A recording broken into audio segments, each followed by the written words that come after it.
So, you think you need to get trained, but how do you go about finding a great trainer? Hi, my name's Ian Charlotte, I'm co-founder of propertyCEO, and in this video, I wanted to talk to you about training and more specifically, what you should do to go out and find yourself a good trainer.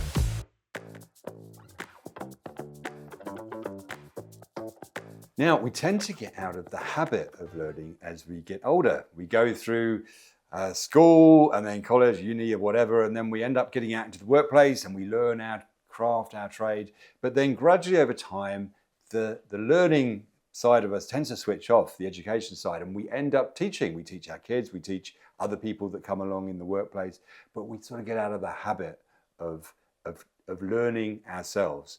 And so hugely important that we kind of get back into the saddle, and we can absolutely do that at any time of life, never too late to learn. So there's a couple of really important rules when it comes to training and learning and education. The first is to recognize that you don't know what you don't know. It's a really powerful saying because at the end of the day, you might think that you've got in your mind's eye, you can see the steps that might be involved in doing anything that you are trying to do. Ultimately though, unless you've done it, been there, got the t-shirt, you won't know for sure. And in lots of disciplines, and I can tell you that property development is one of them, there are plenty of things that could potentially trip you up if you just launched in and did it just off the bat without actually getting yourself educated first, because you simply won't know that they're there. So you don't know what you don't know, and that getting trained beforehand can be an absolute boon in terms of being able to avoid a lot of those pitfalls.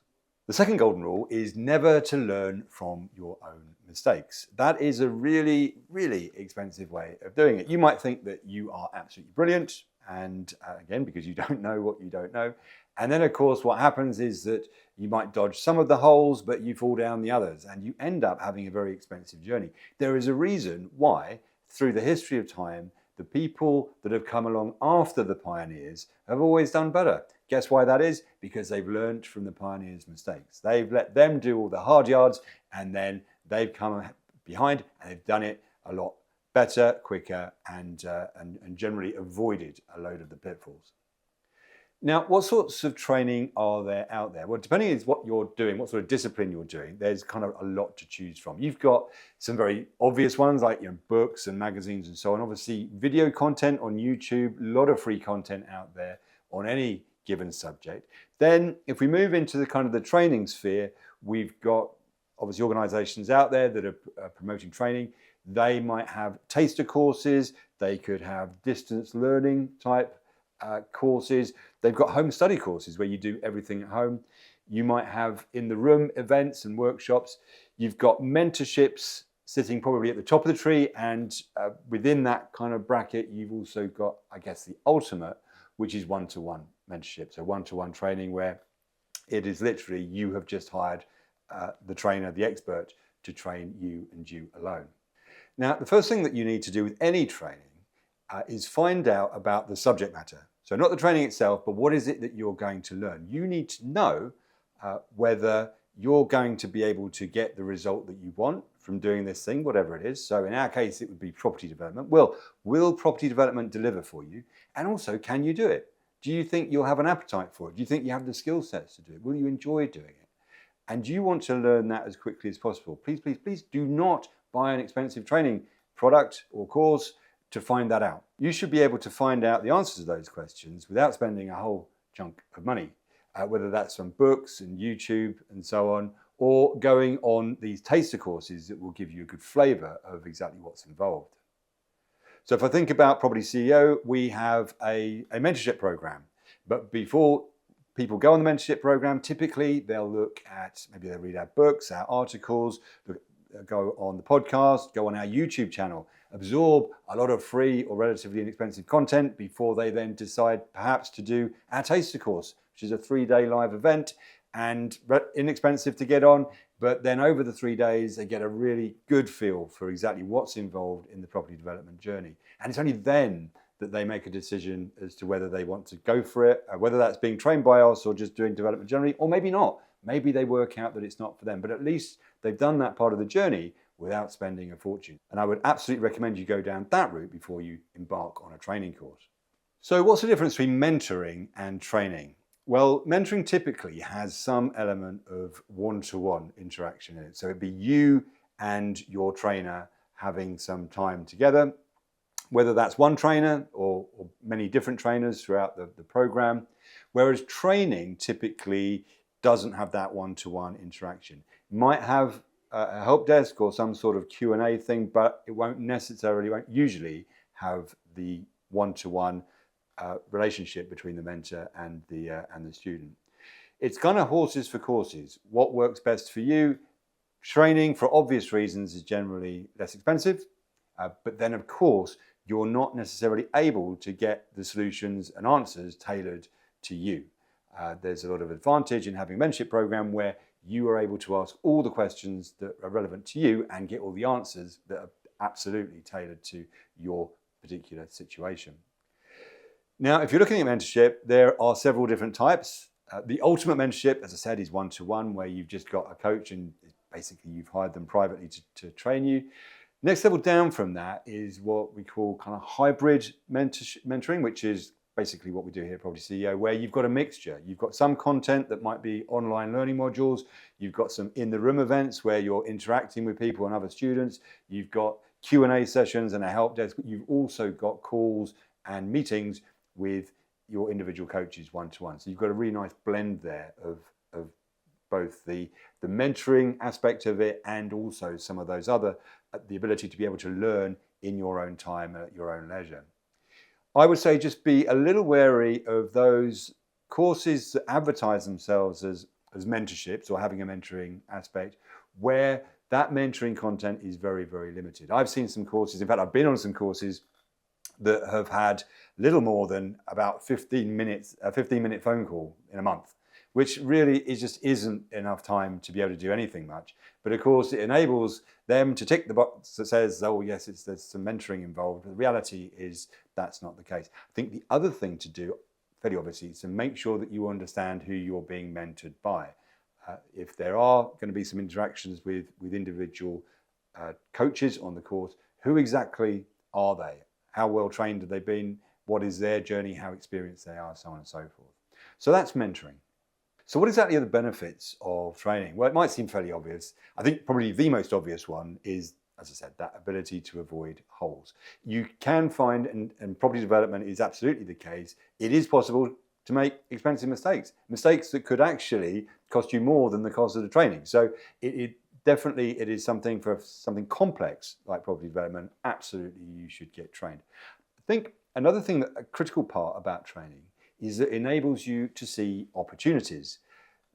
Again, when you're looking at the world with just your own experience, you may not spot them. How many times, if you've been doing a job for quite a long time, that somebody comes along and perhaps it's at work or whatever, and they haven't been doing it for a long time, and guess what? They make some obvious mistakes. They're in awe that you can do something or look at something that they've done and immediately spot what's wrong with it. Well, guess what? It's exactly the same in most other disciplines. And as I said, property development is no exception. So you're not going to be able to spot every opportunity first time out. So if you've got a mentorship or you've got some training where people are able to share with you their experience, so you can then leverage that experience and leverage those opportunities. So not only do you avoid a lot of the pitfalls, but you also get the benefit of being able to see more opportunity. Why is that important? Because if you can see more opportunity, and particularly in property development, that enables you to be able to make more money out of a deal, which means you can either pay more for the property or the land that you're going to buy, or it means you're going to make more profit at the back end. And that enables you to be highly, highly competitive. So you can get an edge on the competition by getting trained and getting the advantage of other people's knowledge when you're analysing your deals and assessing your projects.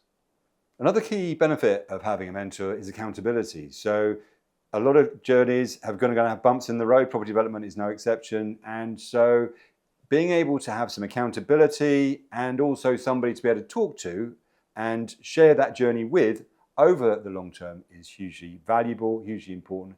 And it kind of keeps you on the straight and narrow. Life has a habit of getting in the way, and we want to make sure that we stay on that path to be able to get the result that we've set out to achieve. So I think there's another angle there to mentorship that can be really beneficial in terms of keeping you accountable and keeping you moving forward.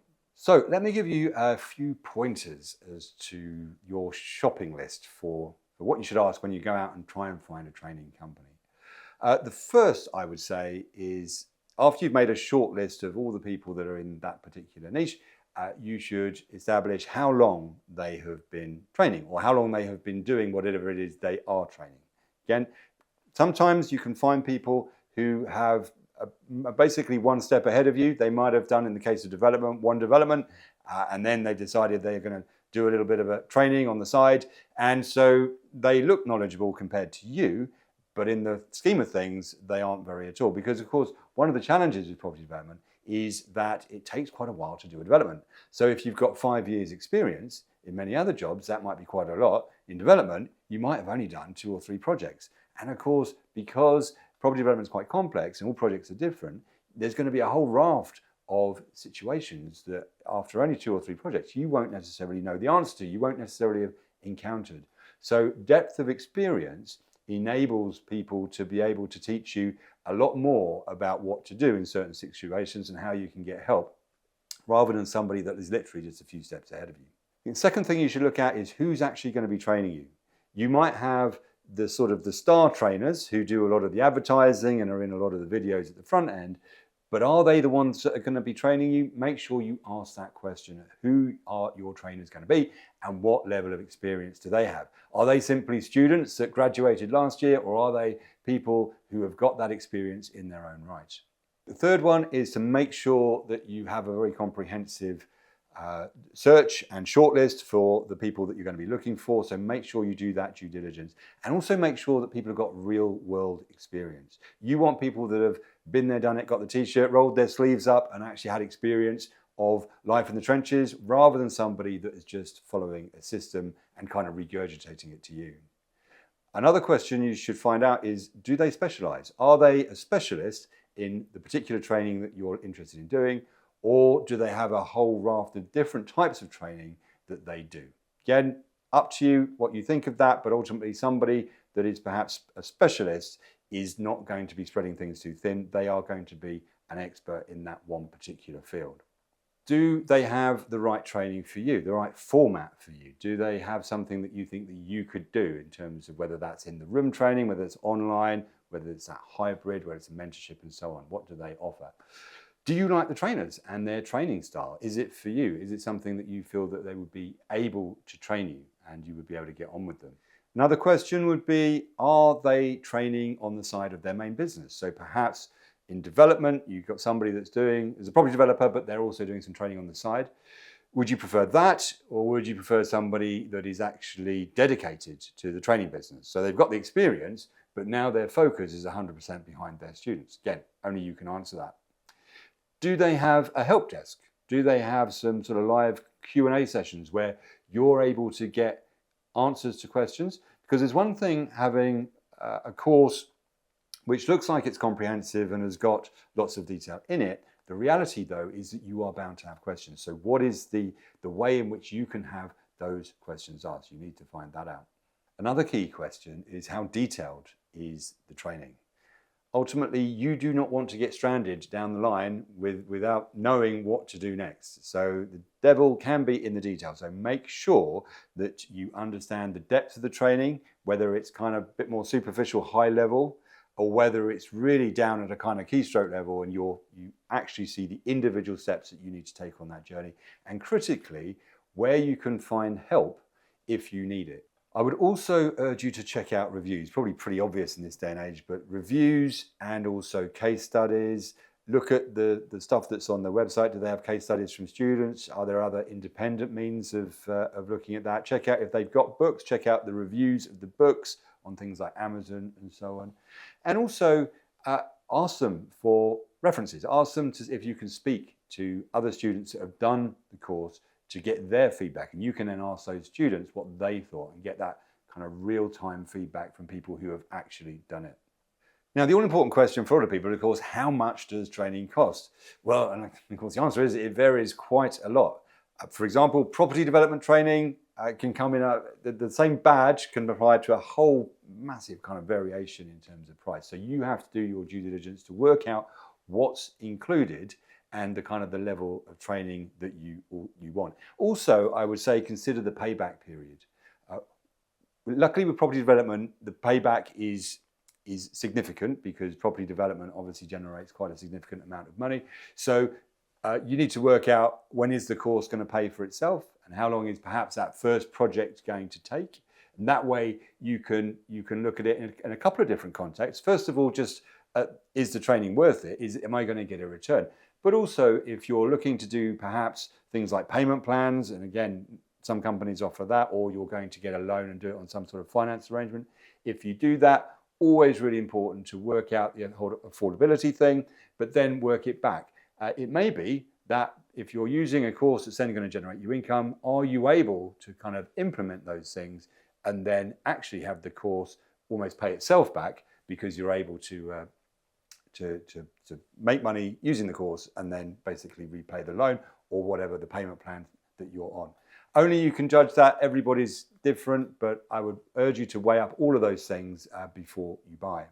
I think the final thing I'd say on the pricing thing is just to be aware of something called sales funnels. So you may be familiar with this. This is where training organizations have kind of tiered products. So you might come into a program that teaches you all about property development and it costs X, but then you get to the end of that program and then you discover that you now need to buy a different program, a VIP program, a platinum program, some other inner circle type thing which has got another super duper name and also a super duper price. And so you don't necessarily have visibility of what's in that sales funnel all the way down. So well worth checking with the training company what's the structure of their program. So if I do program X, what will it teach me? And is there a program Y that follows on from it? What other courses can I do afterwards? That way, at least you've got some idea as to whether it's a journey that you want to go on and also what the total cost of that journey is for fairly obvious reasons. So well worth finding that out. So there you go. I hope that was useful just to give you a bit of context of some of the things that you should be looking at when it comes to finding a trainer or training company to help you. I think the golden rule there is do your due diligence, but please, please, please do get trained. Not getting trained is a false economy. I would say try and get the best training that you can afford. It's the best opportunity to avoid those pitfalls, make the most of those opportunities and be successful at the end of the day. There you go. I hope you enjoyed that. If you did, please like, please subscribe, leave your comments below, and I'll see you again very soon.